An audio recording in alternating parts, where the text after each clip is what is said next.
You're listening to Materials Business, the podcast where engineering, leadership, and innovation meet diversity and inclusion. Hosted by Monica Hernandez, engineer, entrepreneur, and industry advocate. When we embrace different perspectives, we create stronger industries, smarter solutions, and lasting impact. Now, let's dive in. Good morning, good afternoon, or good evening, depending on when are you watching us, and thank you for being part of the Material Business community. Today, I have una super especial invitada, super special invited, Diana Miller. ¿Y por qué digo en español? Because she's also Colombian. How amazing is that? She's Yay!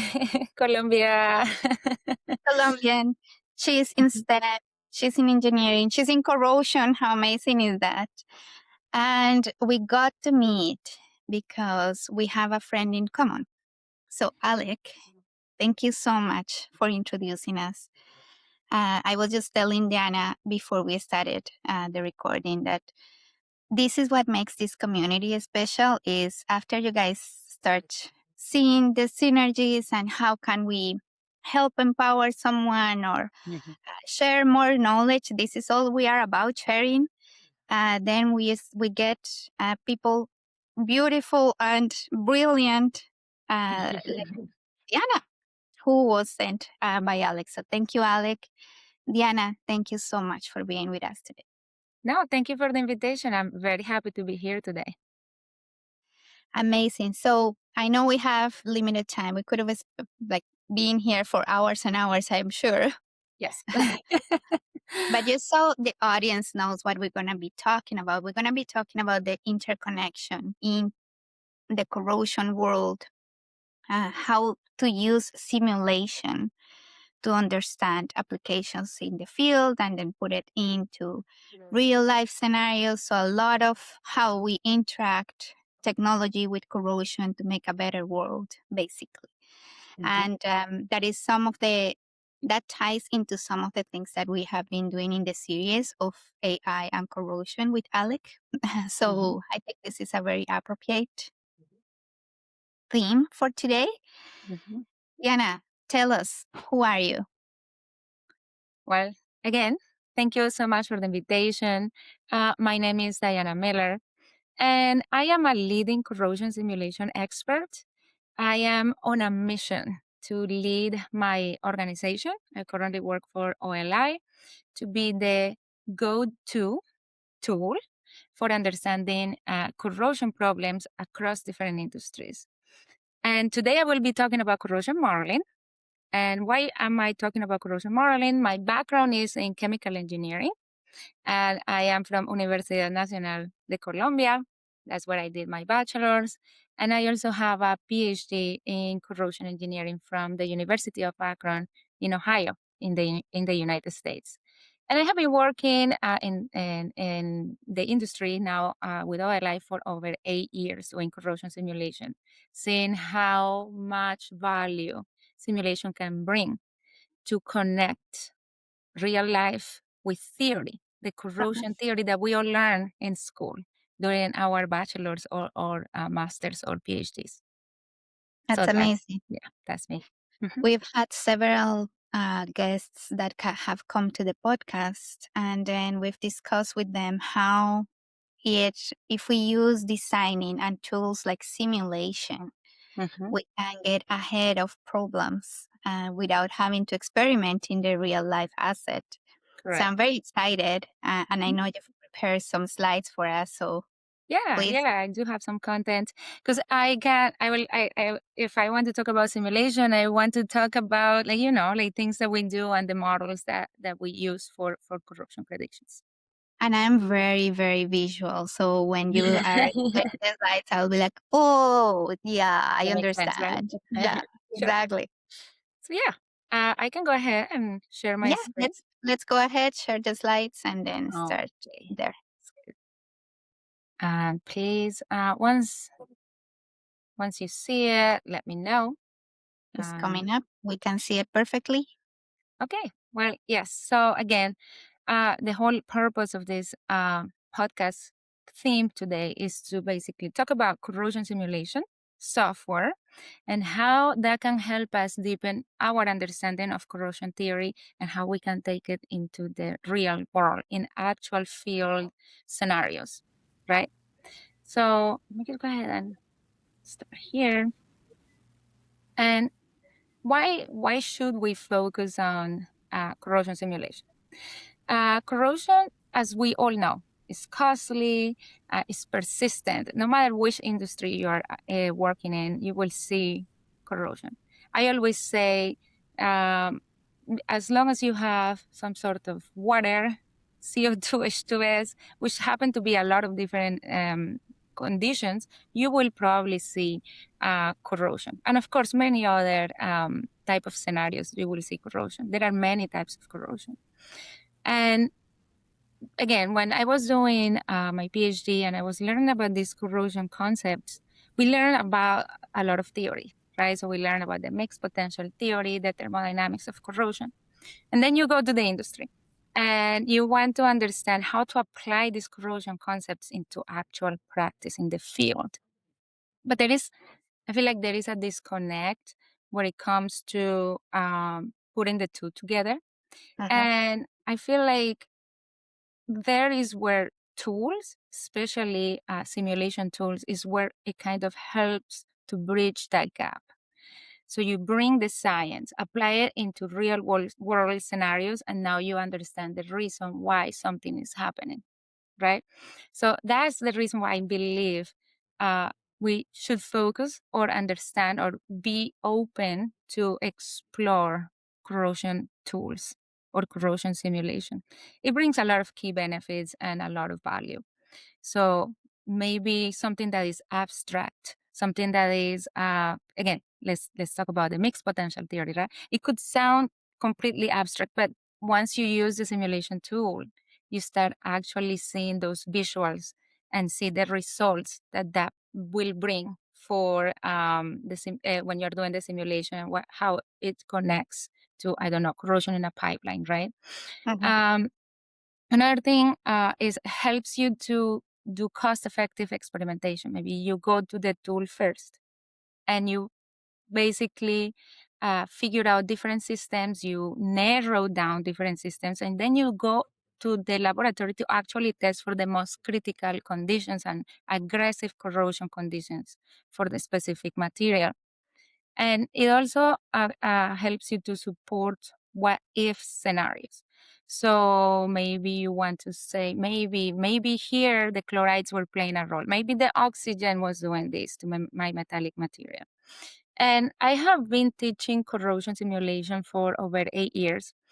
And when I hear my students come in or my attendees to the after the classes, they say, Diana, now I can do optimal material selection. I can apply this simulation tool to actually go and sleep safe at night and make and I am confident that I have selected the right material for the environment.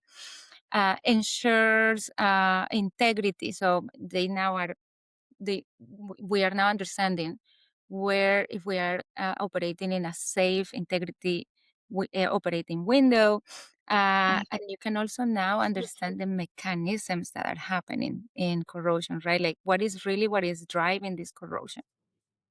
So there are a lot of key benefits and value that you can bring when you are using corrosion simulation. But corrosion modeling is not simple by any means. When I say corrosion, I don't want to say, oh, it's super simple to model corrosion. As we all know, there are many factors that impact corrosion. One of them, and the first one, right, is the chemistry of the aqueous solution. So if you have your brine or your water, you will have chlorides, dissolved oxygen, dissolved CO2, dissolved H2S, fluorides, many components that can have an impact on the corrosion, right? So that is important to take into account when you're doing simulation and have an understanding of that solution chemistry. Very key. Pressure, temperature, we're aware of that, right? Now, do you have CO2, H2S gases that are impacting the pH of your solution? Flow velocity. anything that is related to fluid dynamics impacts the corrosion. And of course, the composition of the alloy that you're working with. So the behavior of carbon steel will be different from the behavior that you will see in a stainless steel. Of course. And again, here is where computation and modeling then starts playing a role, because then you can say, okay, let's see how the temperature affects this, how the flow velocity affects the corrosion rate. Will we have localized corrosion? So those sort of things. So what we do, what OLI does specifically, we have developed a theory for predicting corrosion rates, and also localized corrosion, such as pitting or crevice corrosion. So we do both, but it's absolutely important to understand the ball chemistry composition. So if we have a very good understanding of that ball chemistry, then we will understand the speciation, the pH, the conductivity, the diffusivities, all the properties, right? And we will also have a very good thermodynamics foundation for all the electrochemical behavior, the species, etc. So for example, by having this thermophysical module that we have in our model, now we can predict what we call internally here real pore bay diagrams, because we are simulating a real solution with non-idealities, chlorides, etc. Not simply just water and the alloy. We are actually putting all the compositions of that chemistry and taking them into account. So we have that foundation. Once we have that, that will inform our electrochemical module. And that electrochemical module calculates two potentials. So it calculates the corrosion potential and it calculates the repassivation potential. The corrosion potential then will be what I call where we calculate the general corrosion rate, right? So we are using the mixed potential theory, and we calculate the E-core. And for the repassivation potential, then we will use another model that we have developed to calculate the repassivation potential. And what we do here is to compare these two values. So if we say that the repassivation potential is lower than the corrosion potential, then we will have localized corrosion.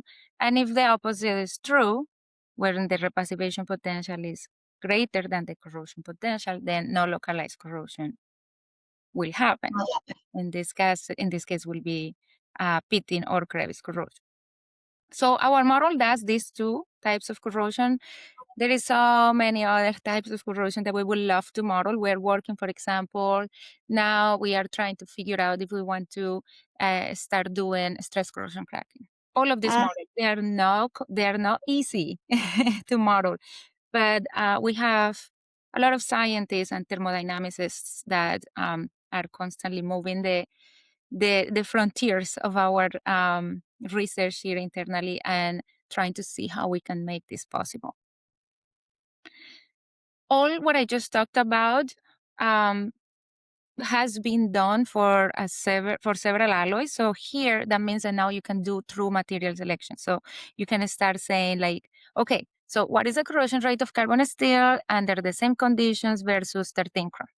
And then you can start making decisions based on both things, general corrosion rate and localized corrosion. This is very important, right? Because now, again, if you want to do material selection and then go to the lab to confirm if the model is accurate, you don't do 100 experiments. You do 10 or 5 or 15, and that will reduce the costs of your experimentation, that they can be really, really expensive, right? Yeah.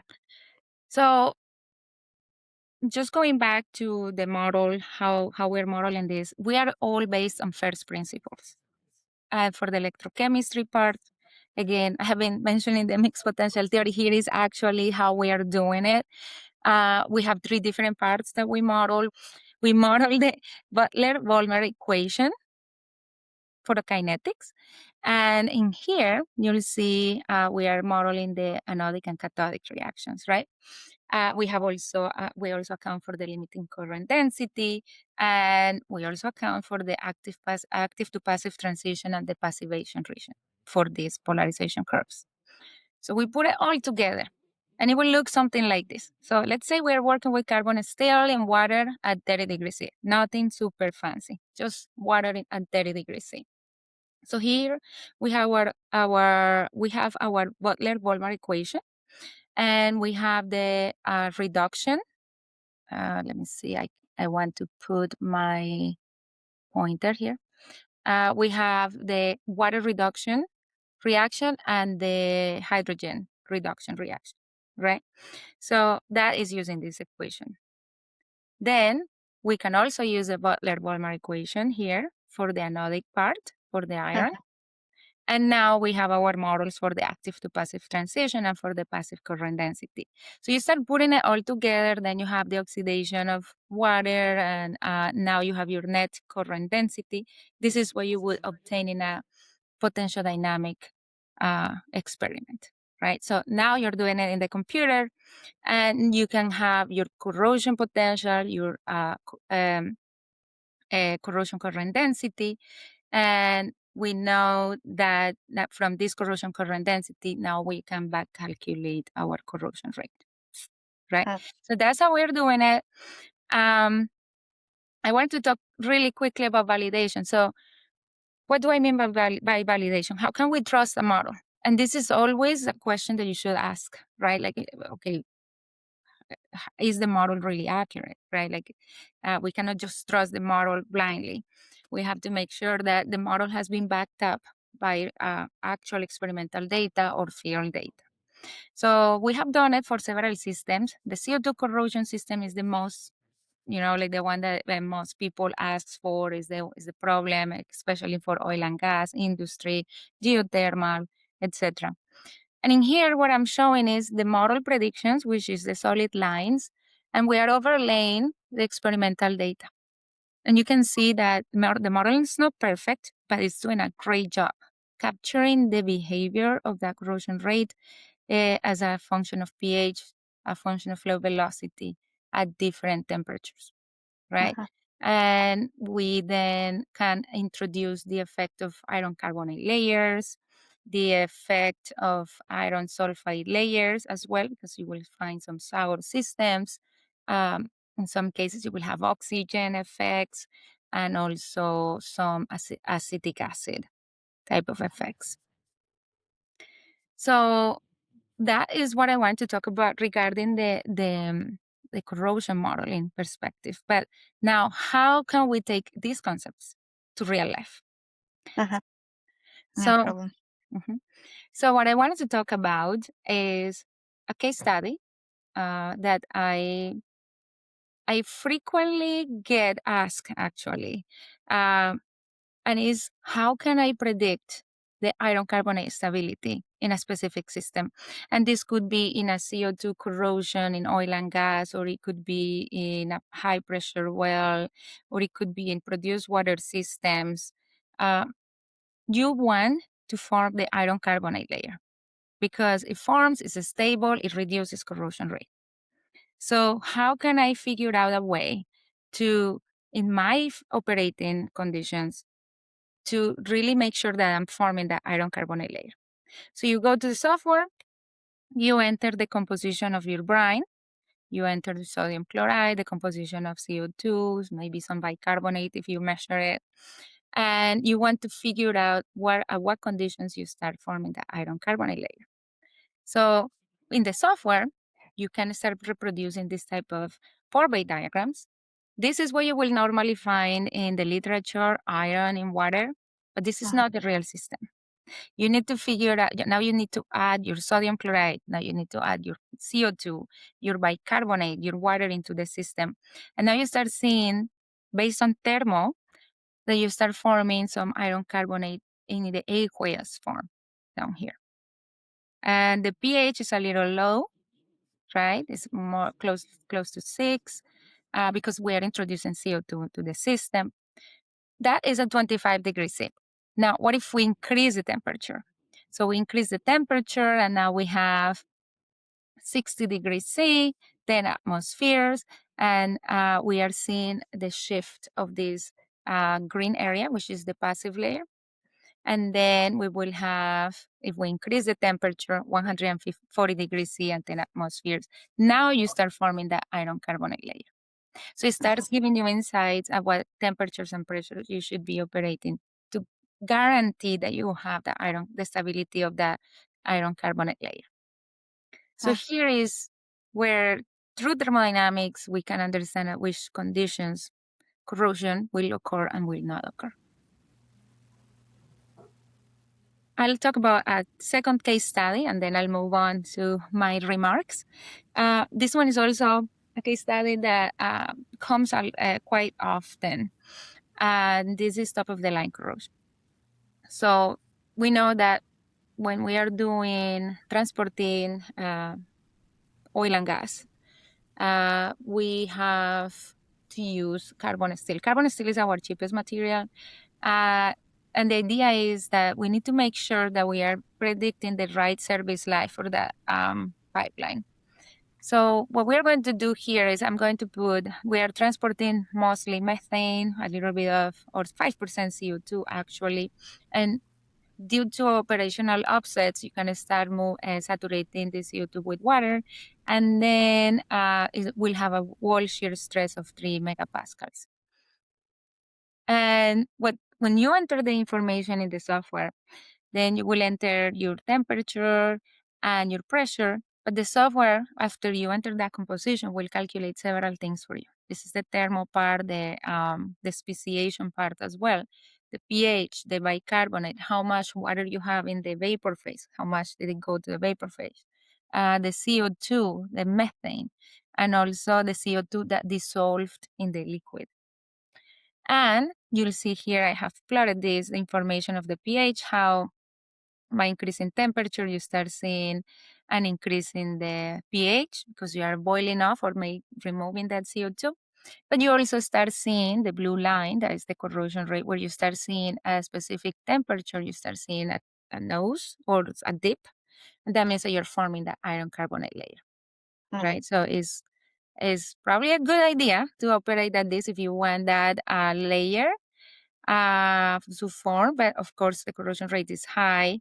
But in here you get an idea of what is the corrosion rate that you will have at specific temperatures, and what will be the corrosion, or what will be the CO2 dissolved in that water when you are doing the top of line corrosion.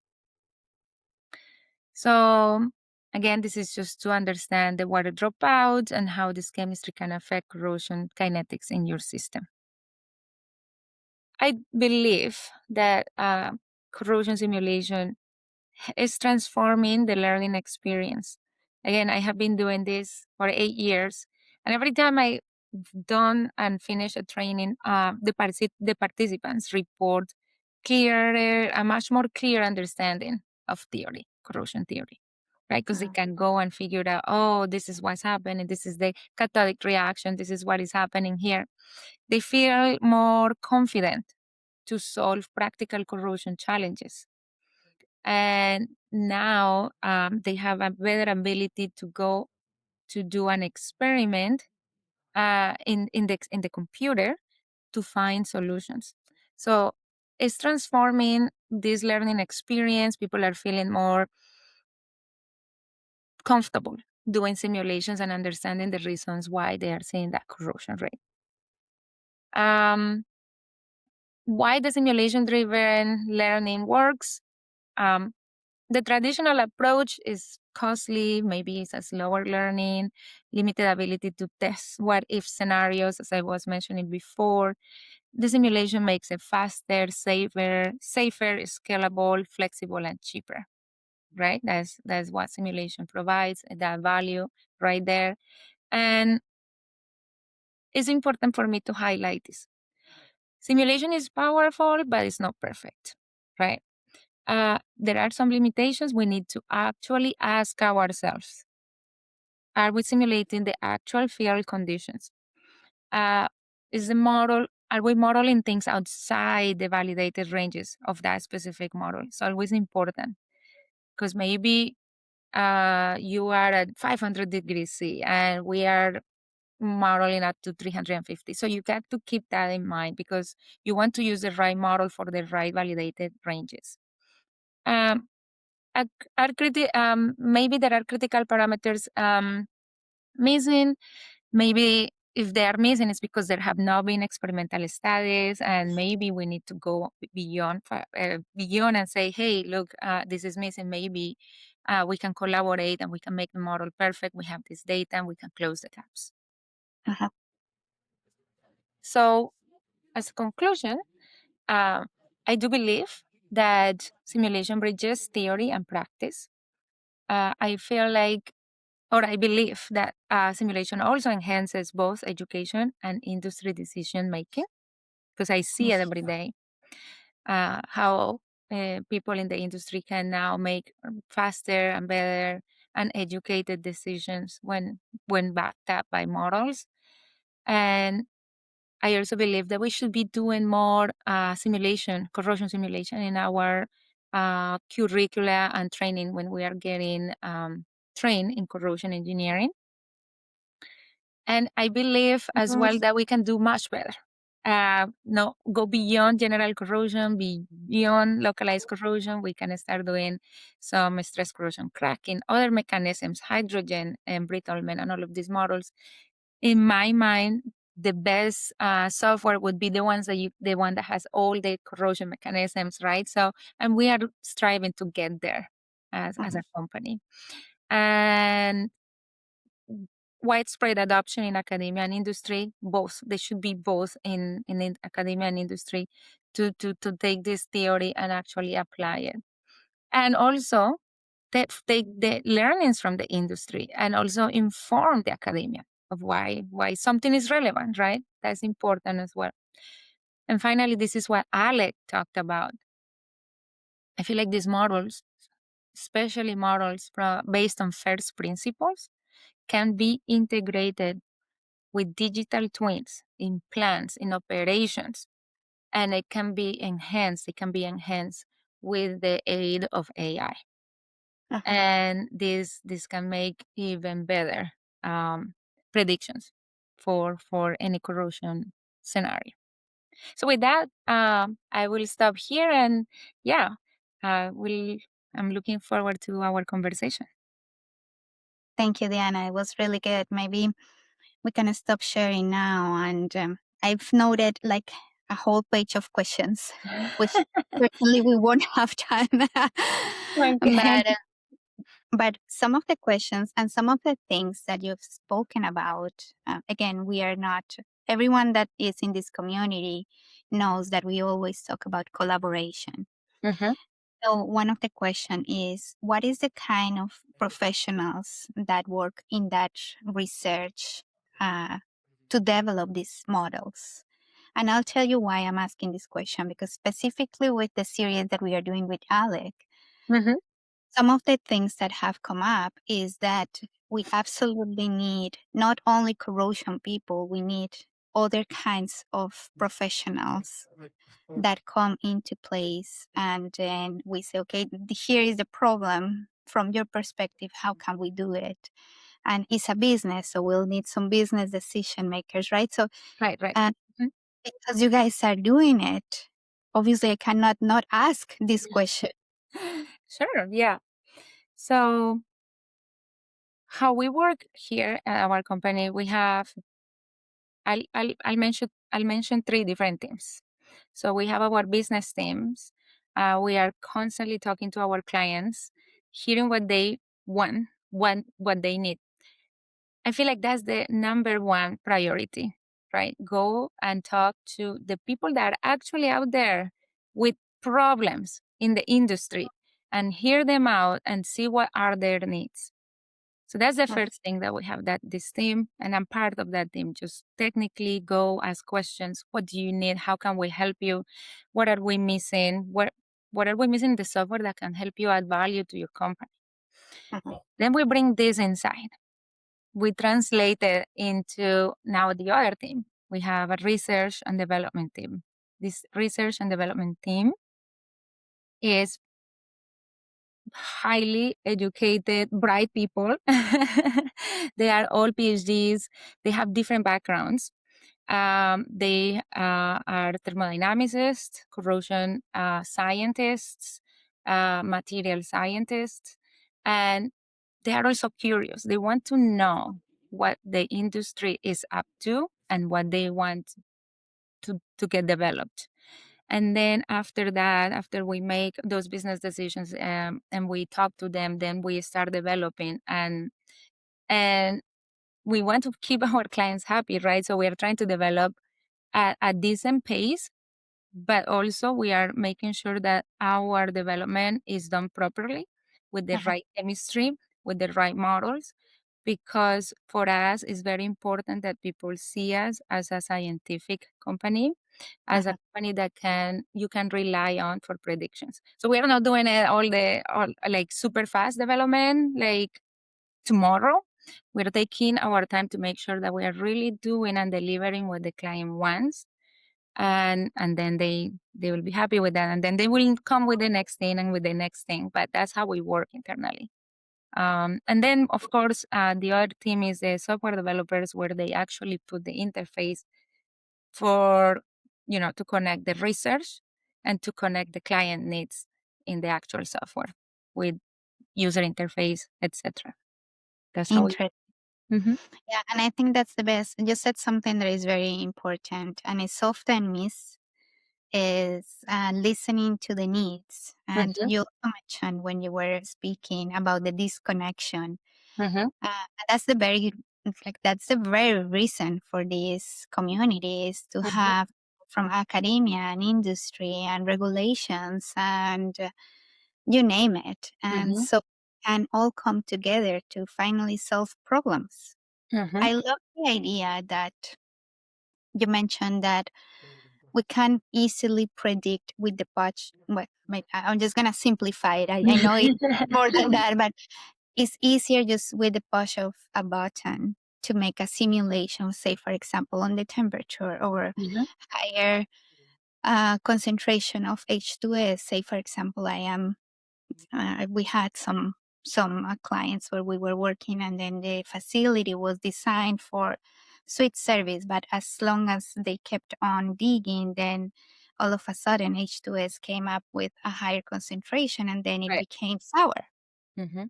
So if we take the time during design phase, and then all of the studies that we have done is that you can predict the end of life of your asset and the impact that it will have at design stage, and then extend that life uh, to what you want it to be, and be precisely like 70%, 75% more accurate Mhm. than just trying, let's just put whatever carbon steel and then let's hope for the best. And in 3 years, Mhm. you have an Mhm. aerial failure, and then everyone is asking why. So this is a Right. really amazing way of putting everything together. For sure. And Or maybe you overlook something.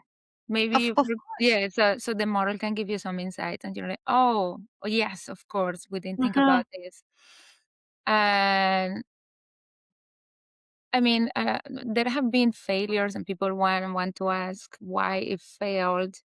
We can answer those questions, but really, I feel like if we do it from the very beginning, then we will avoid those failures, right? Absolutely. Because we are being proactive and trying to understand. And I really remember an operator, I think it was in Brazil, he said, Diana, I want to sleep very comfortable at night. I want to make sure that I selected the right material and I can go and have a nice sleep and not think that my pipeline is going to fail. So Uh-huh. that's why I need the model and then go to the lab to verify those findings. And that's stuck in my head because yes, it's, it's real decisions that you have to make out there, and you need to account for different scenarios, and why not to do it before rather than waiting for a failure to And happen. we have a social responsibility. Mm-hmm. Like in Canada, if we are PNGs and we respond to our engineering bodies, that's one of the things that we swear we'll do, right? Like the Mm-hmm. doctors, they swear that they won't kill anyone and they will preserve life. Like we swear that we like the public, and then we are doing things that are best due diligence to Mhm. create things that won't harm environment or people or anything, right? Mhm. Plus, just business sense. If Mhm. you're not repairing every 3 years and you actually are going into the expected life of your asset, who doesn't want that? 100%. Yes. But at this point, I'm going to shift a little bit the tone, and I'm going to ask you in the last moments of this podcast about why did you enter this industry? The corrosion What industry. motivation? What motivation? Okay, and why specifically simulation? Okay, so um, I want to believe it was a happy accident. I really am very happy I am actually in this field. I was doing when I was in my bachelor's, I was doing my last year for, you have to write your thesis and you have to find a project. So I did find a project, and what I remember, I also wanted to learn English. So I found an internship in the US at the University of Akron, actually. And they gave me the opportunity to come to the chemical engineering department. And they just had recently opened the Corrosion Engineering Center in CERCAM in Akron, in the city of Akron. And there were a lot of opportunities to understand different corrosion issues. So it was the pipeline corrosion. I remember AC induced corrosion, microbiologically induced corrosion, like a lot of different projects. So it was a newly recently opened corrosion center. So there were a lot of opportunities, and I jumped into that opportunity, and I was doing cathodic protection for pipelines. That was a project, my first project, and I liked it. I thought that it was absolutely different from what I was doing in the chemical engineering world. I was at that time not doing any modeling; it was just purely experimental.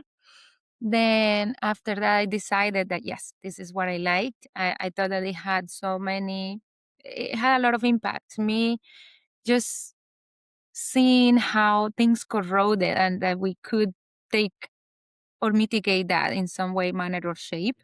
It just interested me.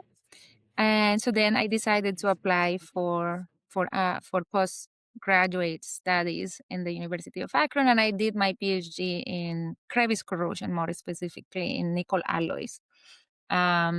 Crevice corrosion was an issue for some tanks that were underground, so I was studying those specifically for nickel alloy. When I was doing my PhD, my professor got a corrosion simulation software, and actually two different software. So we were doing CFD modeling and a bunch of things. And I got so into it. I got like so fascinated by the ability to model physics, multi-physics. So how you can model the distribution of ions, specifically within a crevice, let's say, or a pit. Um, so I was very fascinated by that. And at that time, actually, I happened to use also OLI as one of the softwares Huh. for understanding bulk chemistry. So the speciation, like when you dissolve an alloy, then you will have iron plus 2, chromium plus 3, and things like that. So I modeled that. And I got so into it. I really enjoyed simulation so much. We published a bunch of papers in simulation using CFD modeling and OLI software, and that is how I got into simulation. OLI then had an opening. And I told them I have been doing my whole PhD with OLI, and they hire me.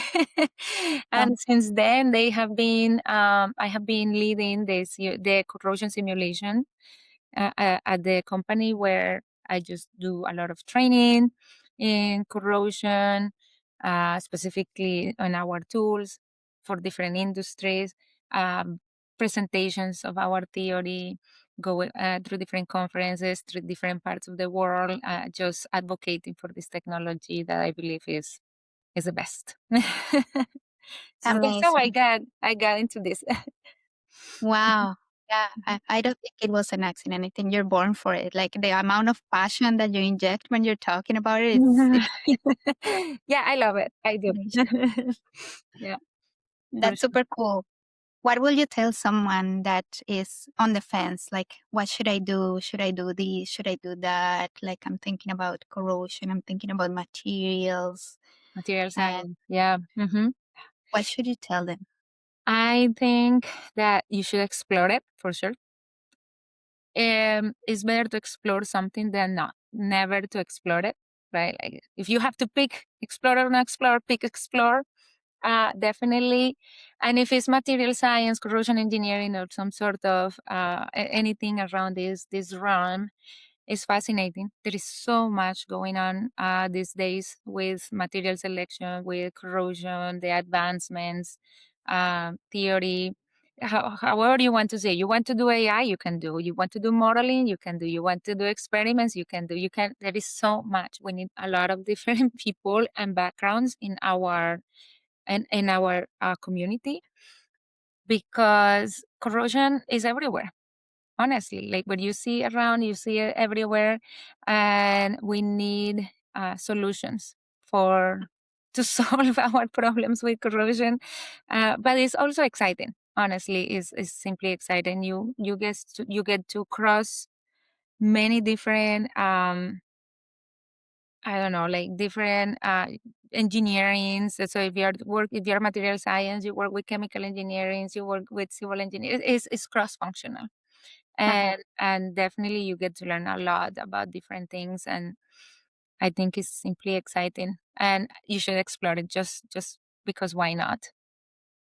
Go for it. I always Go for it. go for it. Yeah. If not, you can always come back and do something different. Yeah, that's the thing. Yeah. But that was how I initially thought about my internship. I was like, well, why not, right? And here I am after so many years. I explored Absolutely. it, and there is a lot of potential in this industry for sure. Mhm, Super. mhm. Last question. Why should someone listen to the Material Business Podcast? Why?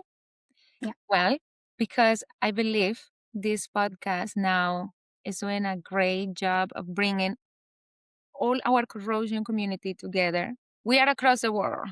And now we will have one place where we can all meet and see and understand what everybody's doing. As I was mentioning before, there are so many things happening in the corrosion world. And I believe that there should be one place, one specific place where we can come and listen to the latest news, listen to the latest research, listen to the latest business case that is going on outside, the needs that are outside.